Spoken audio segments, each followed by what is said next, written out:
It's Woman Crush Wednesday, and what better way to start your Wednesday than with having two gorgeous, the most gorgeous women. Only gorgeous. Only gorgeous. We deserve to be on, what is this list?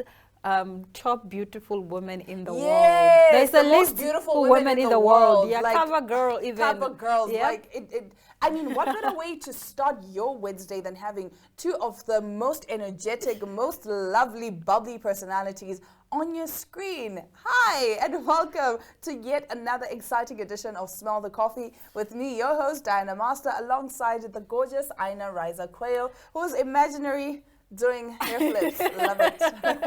I love how you say imaginary, because there is no hair flipping because the hair is too short. Hey, listen, fake it till you make it. Yeah, boy. How are you doing, my darling? I'm doing very well. How are you? I'm doing well. I'm doing great. What are you doing today? What's the plan for today? Nothing. Yes, sometimes the most productive thing you can do is to do nothing. Take some time out and rest. Listen, sometimes you just need to sunbathe, drink a cup of coffee, or cocktail, wine, champagne. Just relax, don't do anything. Sleep in, watch movies, laze around, play Bruno Mars. Today I don't feel like doing anything. Yeah, just relax, bruh. Like, life is long. Guys, life is long. This girlie, she is You need to long. rest, yeah. You need to rest. You know, Nike has that slogan, just do it. Yeah, and so they also came out with another one with still the Nike logo that says, just don't do it. Like, just don't do it. Like, every day you wake up and you're going to fight. Like, imagine every morning you wake up and you have to go fight demons and people and no. I'm interested in finding out from you. This morning I saw something very interesting. I saw two friends. One said, you only live once. And then the other one said, wrong. You live every day and you only die once. Which one do you think is correct? I think they're both correct. They're both correct. They're both correct. Depending on context, yeah? Adding to that, someone said you only live once, but if you do it right, once is just enough. Yeah, boy. Once is perfect. All right, we will be right back with exciting news after the break. News that you definitely would love to know. Stay with us.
One thing about us here on Smell the Coffee, we bring you freshly brewed stories. And for today, Dr. Nandipha Magudumana's father and former G4S employee charged with murder. Dr. Nandipha Magudumana's father and a former G4S employee who allegedly helped Facebook rapist Thabo Bester escape from the Mangaung Correctional Center have been charged with murder. The two suspects have also been charged with arson, fraud, and defeating the ends of justice over Bester's May 2022 escape from the prison facility. It is understood the charges of murder relate to the death of the unknown man who was murdered and placed in cell 35 at the G4S operated prison facility in Bloemfontein. Police had initially charged both suspects with aiding and abetting a convicted prisoner to escape from lawful custody. The charges were added after Senoe Ishmael Matswara and Magudumana's father Zolile Cornelia Sekeleni made their first appearance at the Bloemfontein Magistrates Court on Tuesday. This story keeps getting wilder and wilder. What? And so now they are saying that Magudumana's father and the G4S employee could be the masterminds of this whole Thabo Bester prison escape. Are you serious? Yes. And probably they orchestrated it, allegedly, what is being alleged. and then maybe they recruited Nandipa or some, like their stories, and the stories are a lot. Mind you, they're also being charged with murder. And yesterday when I was doing some research, it's just that I forgot the word. So I can't remember the legal term, what they say is the legal term, but what I do know for a fact is when you translate it, it means that you might have not killed the person, but you involuntary manslaughter or what? No, not that. It's another law term, but it's like, let's say I went to go kill someone, but you sent me. So you are also liable to be charged with murder because you sent me. Is it culpable homicide? Maybe? Not culpable homicide. I'll Google it and then I'll return with the word after the break. It's that, or let's say I pay you money to hire someone to do the job. Then you are also liable to be charged with murder. Yeah, because I mean it's because I mean you did what's now I know what you mean. No, it's something with common intention. It's common intention or common intent, something like that. Yeah. No, but the thing is, this story keeps getting wilder. Like you're saying, more and more things are unfolding. Remember when they were caught in Tanzania and she had another passport on her? Now it's claimed that she actually stole this passport from one of her friends. Who's a doctor. Who's a doctor also. And now she's saying, listen, I never gave her my passport. She stole my passport. Here's proof from Home Affairs after I applied for a new passport because I couldn't find it disappeared. I couldn't find my passport. But why? My question is, does Thabo Bester have something on these people? Like, how do you manage to rope in all of these people? It's money. He definitely has money and he's paying all of them, and people love money. Like they said that the G4S employee used to make 15K a month, and then after that his lifestyle's just improved. He was now seen driving this luxurious car. You know, it's lifestyle upliftment. I think that's what they like. I understand money buys everything. They say everyone has a price. Everyone has allegedly. A price. Yes, but I understand that for the G4S guy. But for Dr. Nandipa, come on now. Yeah. She has a successful career. Yeah. But anyway, we're going to be monitoring the situation to see how it sometimes what we think is enough for other people is actually not. Definitely. Yeah. Now we move over to some wild news. Nick Cannon is sharing one of his wildest dreams to have a kid with Taylor Swift. The Masked Singer host touched on the idea of being a dad to baby number 13 during his appearance on the Howard Stern show on the 10th of April. Though Nick admittedly has no immediate plans to add this to his large brood, he would change his mind if the newly single Taylor Swift wanted to start a family with him. I'm all in, he quipped after the host of Howard Stern proposed a hypothetical situation. First of all, she's an amazing singer-songwriter. What I do love about Taylor Swift is the fact that she has been so vulnerable and open with her music. Now, the 32-year-old went on to note that he and Taylor, who is 33, also have a very similar dating experience when it comes to having their lives making headlines. I think she would relate to me very well, explained Nick. We will probably understand each other.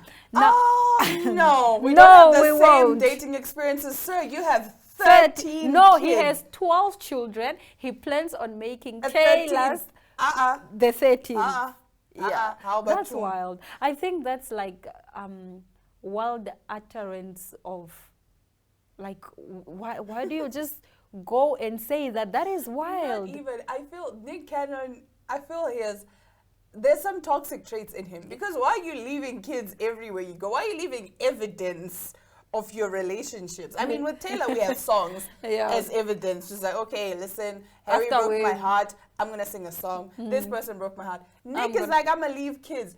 Kids. 13. Ow, Batung. What is this new Manchester United or what? Is a soccer team. Nah. And it's substitutes. It's a soccer team. And substitute players. Fam. Because why do you want so many kids? We are definitely judging this man. No, maybe we're definitely, we shouldn't and the judge women him. as well. Like, in all honesty, I'm also judging the women, because how are you letting this man, you know his reputation. Now you want to be competing with 12 other baby mamas. Taylor, please stay away from this man. Stay away. That And man Nick is where the danger is. Nick is catching so much smoke on Twitter. Everyone is like, no, say no. No, you can't. Even if it's a joke, you can't. No. That I will sue you for defamation of character. Nah, because that's not on brand. It's not giving. Anyway, moving back to South Africa, fans threaten to boycott Brenda Fassie's Netflix docu-film. Known affectionately as Mabr by her legion of fans across the world, the late Brenda Fassie is one of South Africa's most iconic artists. Fassie's incomparable legacy is set to be celebrated with a new Netflix docu-film that chronicles her life. The project is helmed by her longtime producer Chico Twala, reported and entertainment journalist. Twala was the controversial manager and producer whose work shaped her sound. Fassie was best known for her hit singles Weekend Special and Vulindlela, died in 2004 at the age of 39 after allegedly overdosing on cocaine. Many have expressed on social media that they would boycott the documentary due to Twala's involvement. So, because Twala owns the rights to Brenda's music, he is said to benefit more. In 2019, IOL reported on how Bongani had won a lengthy court battle against Twala for the rights to produce the biopic of his mother's life. At the time, Twala had approached the courts to permanently stop the making of the big screen biopic on Fassie. It's unclear if Bongani will be involved in the docu-film, and Netflix is yet to release an official announcement. Who's Twala? Why is he so involved? Twala is basically, I guess he was her manager at some point, but he basically owns the rights to her music. He is credited for shaping her sound and basically, I don't want to say making Brenda Fassie because I mean she was already iconic, but in a way, I think manager is the best way to describe it. Yeah. Because I'm like, because he was a who's producer. This man? Is this man the husband or what's going on? The producer. He produced most of her songs and her soundtracks. Yeah, people should boycott. I mean, if the family is not going to benefit, why is the manager still benefiting? Why? And also, what type of level greediness is this? Yes, you did make the person, you're still benefiting from music. After their death. After their death. This lady died in 2004. We are on 2023 now. Imagine how much more can you benefit and cut the family out? That's just, and I'm glad people are boycotting. Yeah. But I would say, let's rather hold off first, since we're seeing that there was a whole legal battle with Bongani fighting for the rights. So he probably managed to get, the rights. That's why now the biopic or the Netflix docu-film is now. I don't have a problem if he will benefit, but let other people also benefit. Yeah, let especially Bongani. Yes, let Bongani benefit, because like Bongani is, that was his mom. Yes. Like let him benefit also. Yeah. Now we move over to our next story. Ariana Grande is speaking out against people who want to body shame him. Now, the pop star got candid on TikTok regarding fan concerns about her body, noting that she wanted to talk about what it means to be a person with a body to be seen and to be paid such close attention to. I know personally for me, the body that you have been comparing my current body to was the unhealthiest version of myself, Grande said of the images from previous years. I was on a lot of antidepressants and drinking on them and eating poorly, and at the lowest point of my life when I looked the way you considered my healthy. But the fact is that I wasn't healthy. Previously, Ariana has been open about battling anxiety, depression, and post-traumatic stress disorder she suffered after the 2017 Manchester bombing attack. Though the singer said she wouldn't have to explain her body, she hopes something good will come out of her vulnerability, noting that healthy can look different for everyone. I love that. It's true. Healthy can look different for everyone. Just because I'm slightly slender doesn't mean I'm unhealthy.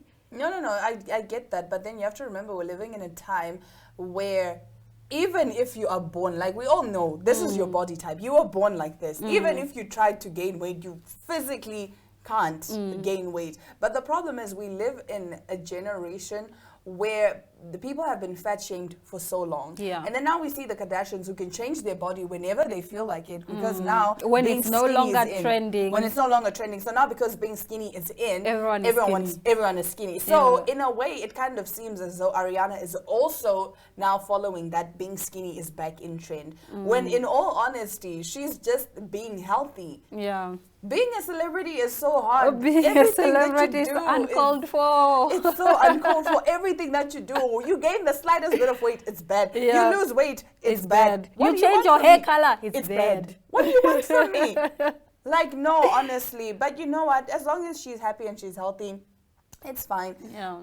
As people, what can we do? We must also just love our bodies, be happy, healthy in our bodies. As long as you know, listen, I'm doing the best I can to be healthy. Yeah. Because even being skinny, most people do that through the most toxic, horrible ways, and you're just damaging your body. So just stay healthy, guys. You're gonna die anyway. No one is gonna write on your grave she was 28 kgs, like she weighed 28 kgs. No one. She had a flat stomach. No one is going to write that on your grave. Relax, go eat that burger. Anyway, after the break, the African Child Development Trust launched the 2023 booklet campaign, and readers can find the combined English and Afrikaans booklets in today's newspapers. We'll get into this after the break.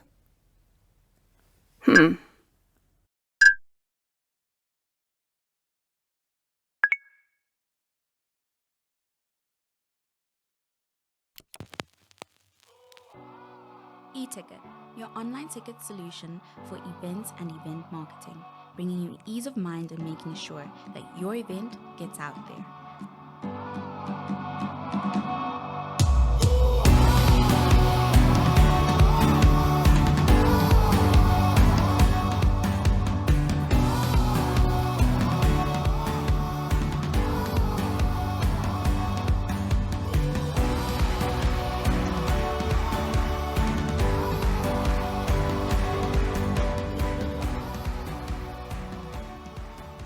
For more information, contact events@nhcom.na.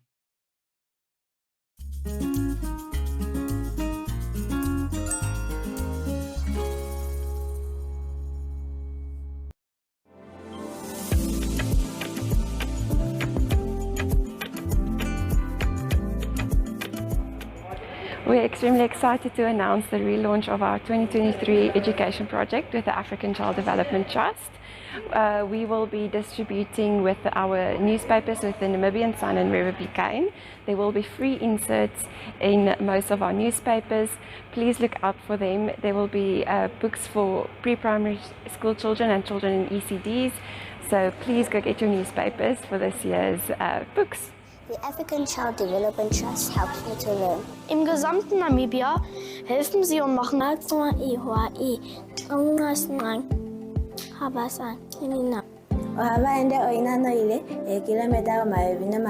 Ngona rimwe opoli kwashipake kucha ondina omambo goskola ngashi goshindonga Ovemoyo nene kushitanga kuvaterange milironge mayoviro naimwe ngeshitwa hetu shimbe mupango uno kona hange wahe homo mukunda hakakuhonge mandimi yao.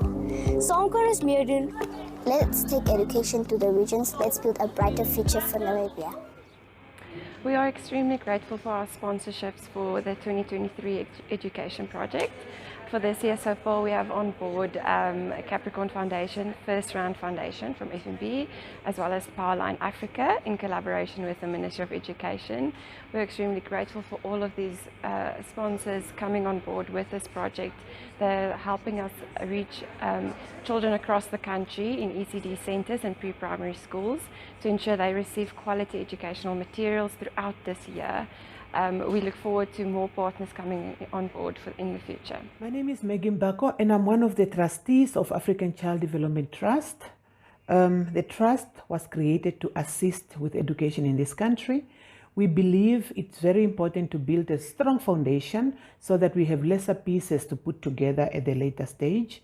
The challenges that we have now, whether it's being unemployment, whether it is school dropouts, whether it's a high rate of failures, is because of the foundation that was challenged, that was not built strongly enough at the very beginning.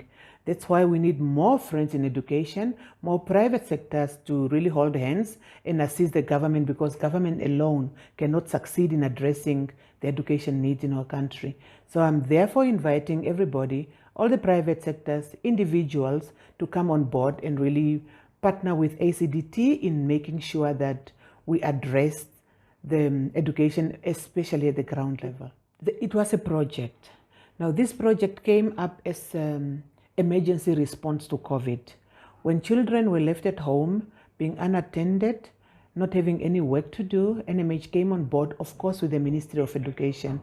They saw the need for the children to be kept busy, and NMH came on board with that. So what we did is we printed the publications, or the booklets that we call them.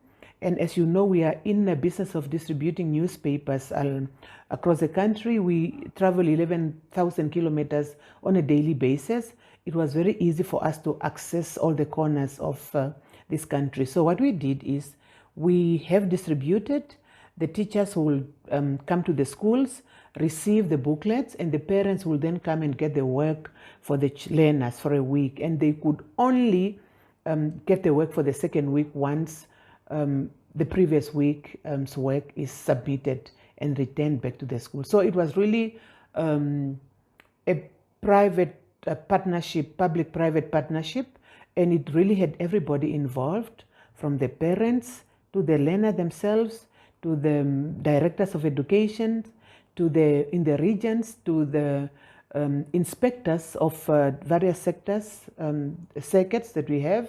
They really made sure that the booklets were distributed to the very end users. I think it's important for us, but also for Namibia, is that what we have seen in the past years and previous years is that we have seen the difference what we could do as Namibia Media Holdings to make sure that that education continues. We started this project when in a very difficult time, in the COVID time, and we have seen we really could make a difference. And it was so exciting to see that even with the team, everyone got excited. So everyone loved it to work on the booklets, and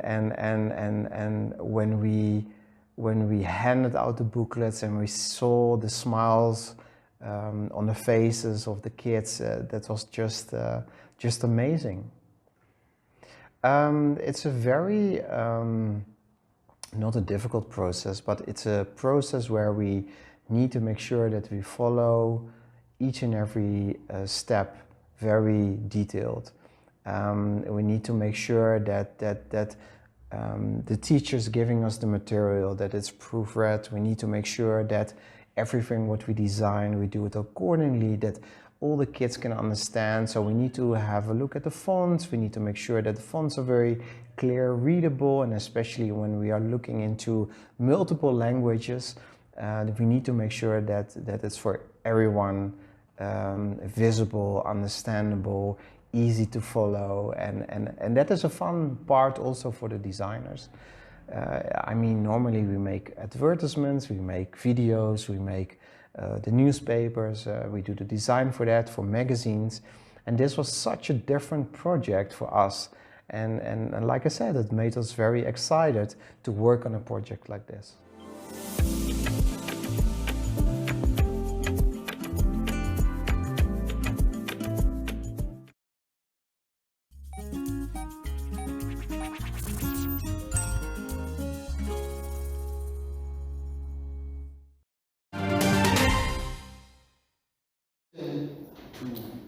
Violent extremists and violence in prison are serious national security threats that damage any nation's generation to generation. We must therefore prevent it, because no one is born a violent extremist, but influenced by environment we find ourselves in. Correctional, prisons, or penitentiary facilities play a very important function in our society. For me, the most important of all functions is to rehabilitate the inmates so that we make the world a better place for everyone to live in. Those that are violent extremists can still change to contribute meaningfully in our society, and it is therefore important that our correctional prisons and penitentiary facilities are not used to produce violent extremists, but to produce productive members of our communities. I'm delighted that the heads of corrections, prisons, and penitentiary services from SADC countries are gathered here in Waffles Bay to discuss this pertinent topic. In a round